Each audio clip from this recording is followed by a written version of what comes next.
Praise the lord. దేవుని నామానికి మహిమ కలుగును గాక. ఓకే, 50 days ఫాస్టింగ్ ప్రేయర్లో వీఆర్ ఇన్ 30th day, 30వ దినంలో ఉన్నామండి. అందరి బట్టి దేవుని స్తోత్రం. ఓకే, ఆది కాండము న్యాయాధిపతులు 6వ అధ్యాయము 16వ వచనంలో దేవుడే మాట్లాడుతున్నారు. చూద్దాం. నేను నీకు తోడయిందును కనుక ఒకే మనుషుని హతం చేసినట్లు మిద్యానీయులను నీవు హతము చేయదు అని సెలవిచ్చును. హల్లెలూయా. దేవుడు మన కొరకై ఇమ్మానుయేలుగా మన కొరకై దిగొచ్చున్నాడు. అది అందరికీ మనకు తెలుసు. ఇమ్మానుయేలు అంటే దేవుడు నీకు తోడై ఉన్నాడు అని. అంటే తోడై ఉండటము అంటే ఒక్క సమయంలో తోడైండి ఒక సమయంలో విడిచిపెట్టేయడం కాదు, కానీ శాశ్వతం వరకు, అంటే మనం పుట్టేది మొదలుకొని మనం గిట్టేంత వరకు కూడా, మళ్ళీ ఆయన రాజ్యంలో అడుగు పెట్టేంత వరకు కూడా దేవుడు మనకి తోడై ఉంటాడు. చాలాసార్లు నేను నీకు తోడుగా ఉంటానని చాలామంది మాటలు ఇస్తారు. నేను ఉన్నాను కదా, ఎందుకు భయపడుతున్నావని చాలామంది మాటల రూపంలో చాలా వాగ్దానాలు చేస్తారు. కానీ ఆ వాగ్దానాలు ఏమి కూడా మన జీవితాల్లో సత్యాలు కావు.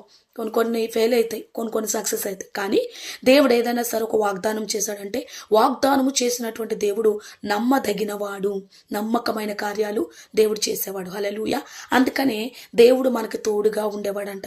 ఎందుకు అంటే మనుషులు తోడుగా ఉంటే మన జీవితంలో ఏ కార్యాలు జరగవు, కానీ ఖచ్చితంగా దేవుడు మాత్రం తోడుగా ఉంటే ఆది కాండము 26వ అధ్యాయం 24వ వచనంలో ఇస్సాకుకు చెప్తున్నాడు, నీ తండ్రి అయిన అబ్రాహాముకి తోడైనట్లుగా నేను కూడా నీకు తోడై ఉంటాను, భయపడకు అని. అవును, నిజంగా దేవుని యొక్క మాట పట్టుకుని అబ్రాహాము తన జీవితంలో ముందుకు వెళ్ళిపోయాడు.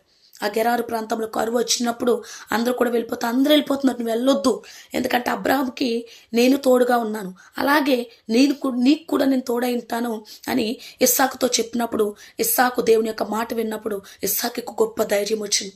అంటే మనుషులు తోడై ఉంటే మనకు ధైర్యం వస్తుందో లేదో తెలియదు, కానీ దేవుడు తోడై ఉంటే మాత్రం ఖచ్చితంగా మన జీవితాల్లో కోల్పోయినటువంటి ధైర్యాన్ని పొందుకుంటాం.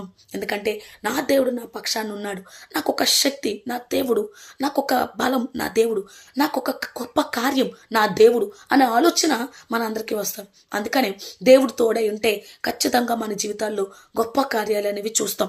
ఆది కాండము 39వ అధ్యాయం 2వ వచనం, యోసేపుకు దేవుడు తోడైనాడు కాబట్టి వర్ధిల్లాడంట.